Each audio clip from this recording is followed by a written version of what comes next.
Hey guys, so today I'm going to be doing a discussion video for Kingdom of Ash by Sarah J. Maas, and this will be full of spoilers for this whole series and this book, so do not watch this video unless you have read them all, because this is just a talk about it. I can't really give a synopsis for a book that is the 7th book in a series, so go ahead and read all those others and then come back here and we'll talk about it. I'm just going to start off with some of my general feelings for this book and as a conclusion to the series as a whole.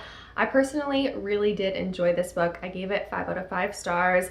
I loved the length of this book. This book is over 950 pages, and honestly, I feel like every single page was warranted and was executed well, and it didn't feel like we were dragging through a really long book. For being 960 something pages, this book didn't have many slow parts to me. I felt like the pacing was done very well, especially with the breaks between different characters. I think that really helped to keep the pacing just on point, and there were constantly new revelations happening all throughout this book that kept me constantly engaged. I honestly sat with this book and read it multiple times for just hours on end because there wasn't really a point that I ever wanted to stop reading it. Also, just general thoughts on it, because I mentioned I gave it 5 stars, and as a conclusion, I really feel like we got back to the heart of some of the characters, specifically Aelin, who I'd kind of fallen out of touch with in Empire of Storms, and obviously she wasn't in Tower of Dawn, that doesn't count. I really felt more of Aelin in this book than I did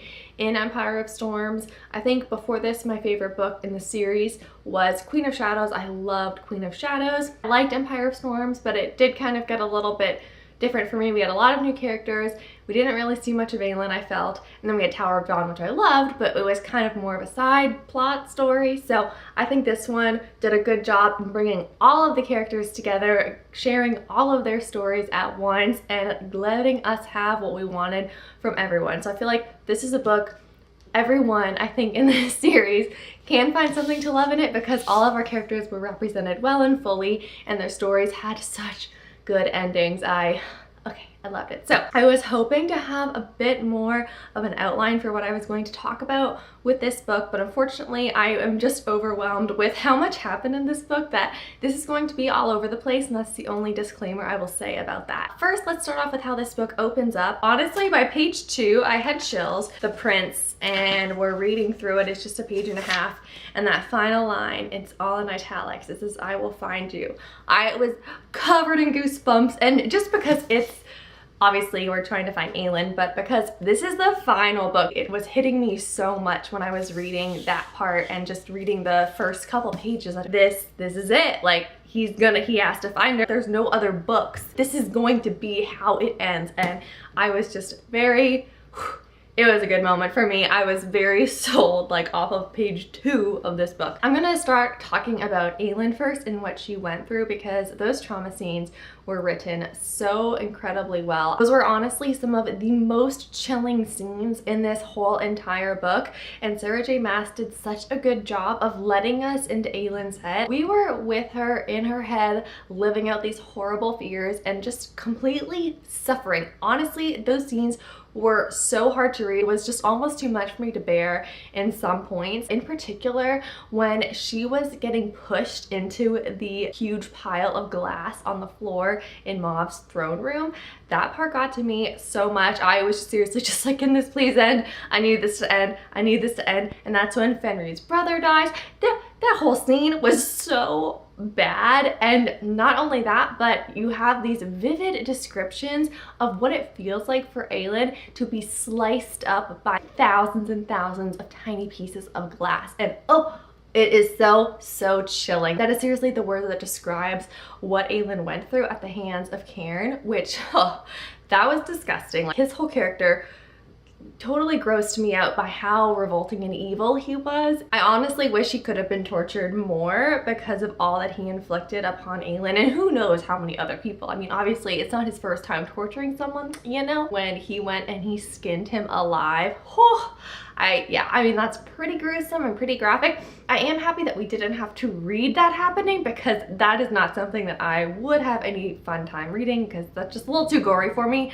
But the fact that that was his comeuppance, Very well done, Sarah J. Maas. One of the aspects to these torture scenes that I think made it so bad was the anticipation of the torture, and being in Aelin's head as she is hearing the door open and hearing him enter the room and knowing it's going to begin again and it's going to be horrific and it's just going to go on like this forever and ever, 1,000 years forever. That was so disheartening and horrifying and truly torture, like in all sense of the word. Moving on, she gets finally rescued, thank goodness, but there is a lot of bad stuff happening between Aelin and Lorcan. So I understand why Aelin is upset at Lorcan. Makes perfect sense to me, honestly, as I think it makes sense to everybody. But at the same time, I'm like, okay, Aelin, he's like still with you guys. Can we just be friends again? Nobody was happy with anybody in this whole book for like the most of the first half of the book, or even longer than that.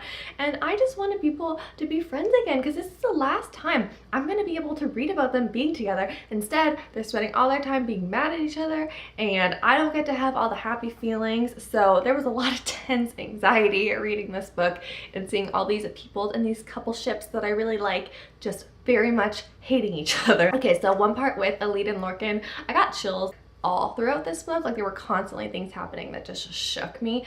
But one scene in particular, when Aelin and Lorcan were fighting and they were really hashing it out with each other, and Aelin was really just letting it out and letting Lorcan have it, and she's like, and then the way you were crawling to Mauve on the beach, and Lorcan says, I wasn't crawling to Mauve, I was crawling to Aelin. Oh, seriously just got chills again, because what? Just to hear him say that, I like felt he redeemed himself in so many ways, just knowing that that's who he was crawling after.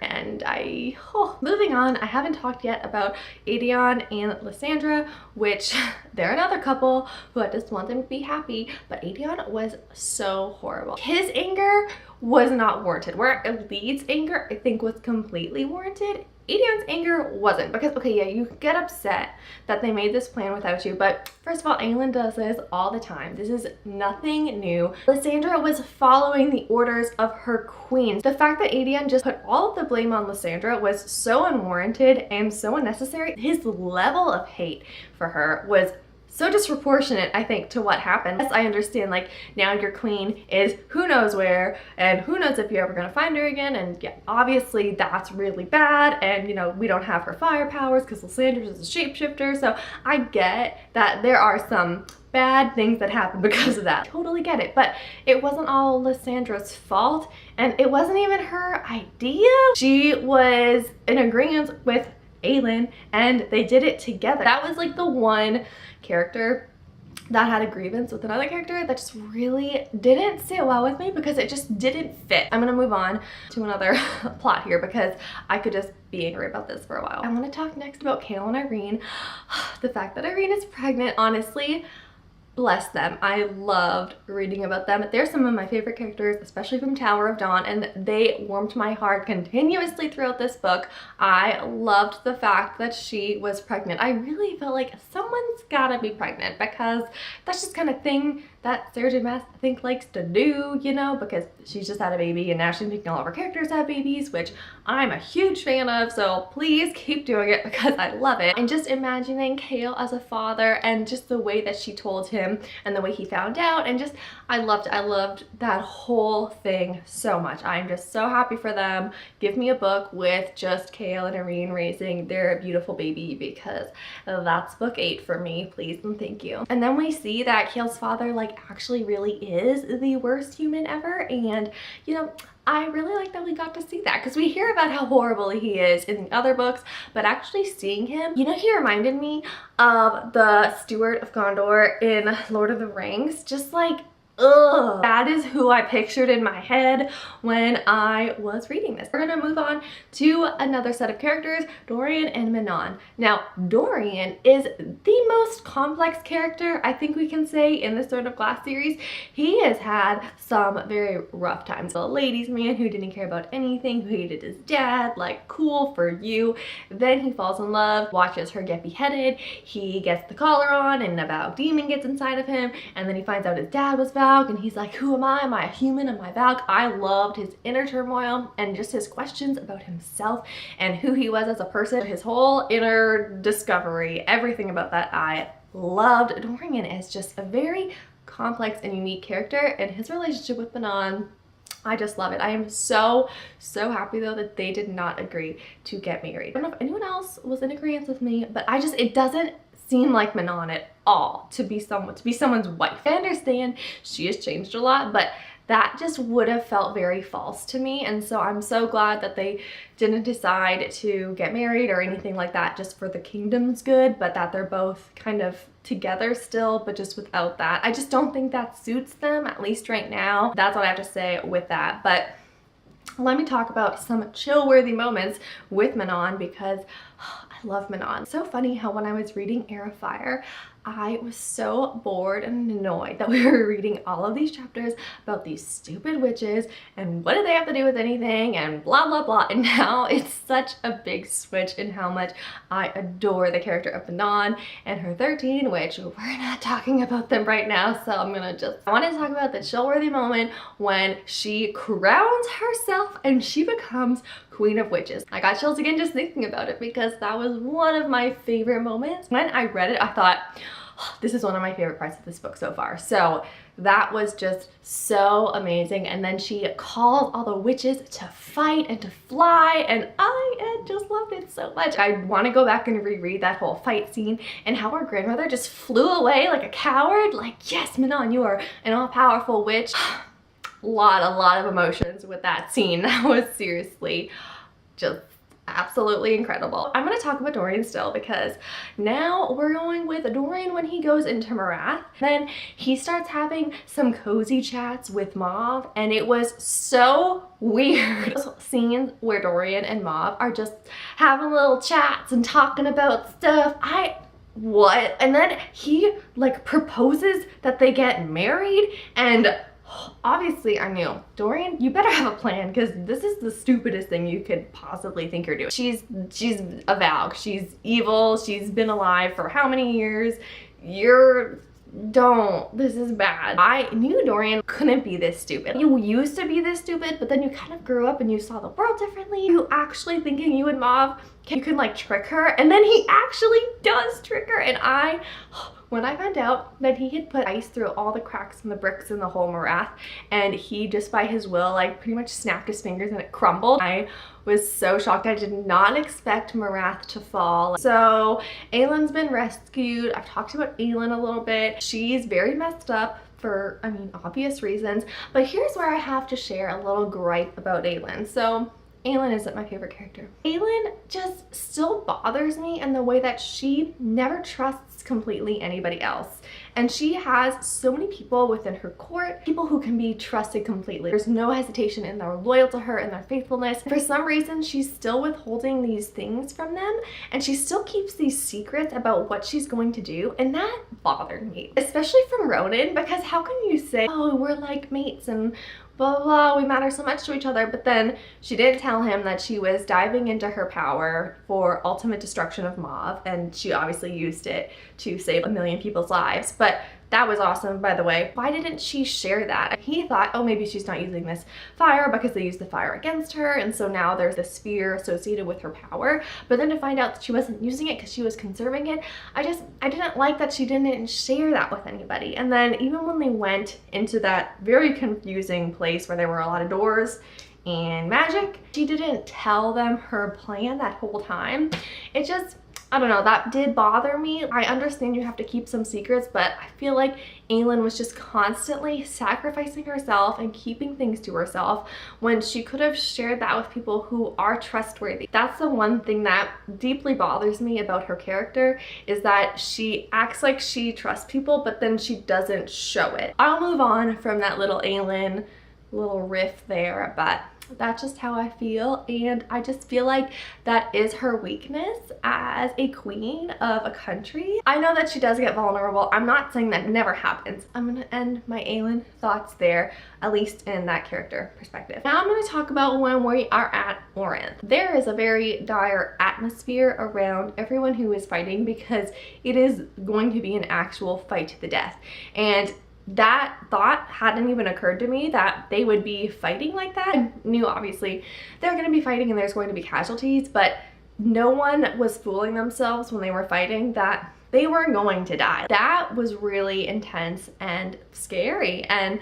how they did it all and seeing how Aelin fought relentlessly and relentlessly. I was tired. Were you tired when you were reading that? First of all, they're not eating very well, they're not sleeping very well, they're fighting all day long, they're hearing those drums from the army. Everything that had to do with that was honestly just even so draining on me, a reader. Just reading through these experiences of these people fighting, I couldn't even imagine what it would be like being this army and surrounded by people you love and knowing that you're gonna die. Now that we're at Corinth, we can talk about literally the most heartbreaking scene of all, when the 13 sacrifice themselves. I feel like I don't even really need to explain much about this, but yes, I cried. It was just so emotional. This book really was emotional. You're so drawn and invested when Aelin and Lysandra, when he finally tells her that he loves her and everything like that. I cried then. I did take some notes in the end, and I think I just took notes when I started crying. Aelin starts begging Lysandra to leave, and she's like, you're not asking any of the other allies to run, and he said, because I'm not in love with the other allies.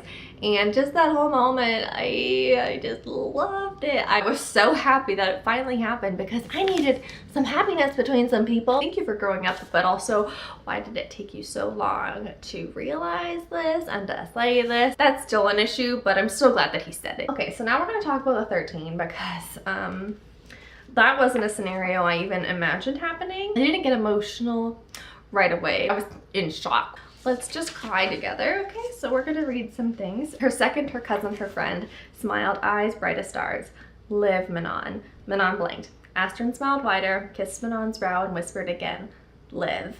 Just gonna give us all a moment here to recover, because at this point reading that again is a lot harder because I know what comes after. So then where I got really emotional, when she is walking out to the field where it all went down and everyone follows her too, and I think I started crying especially when I just started listing who was following her. So it's behind her, had she looked, she would have seen Glenys and Bronwyn, Petra Blueblood, Aelin Ashriver and Lysandra and Ren Alsbrook, Prince Gallon and Captain Rolfe and Ansel of Browcliffe, Ilias and the Fey Royals beside him. Had she looked, she would have seen the small white flowers they bore, would have wondered how and where they had gotten them in the dead heart of winter. Had she looked, she would have seen the people gathered behind them, so many they streamed all the way to the city gates, would have seen the humans standing side by side with the Krakens and Iron Teeth, all come to honor the 13. But Manon did not look. It didn't even occur to me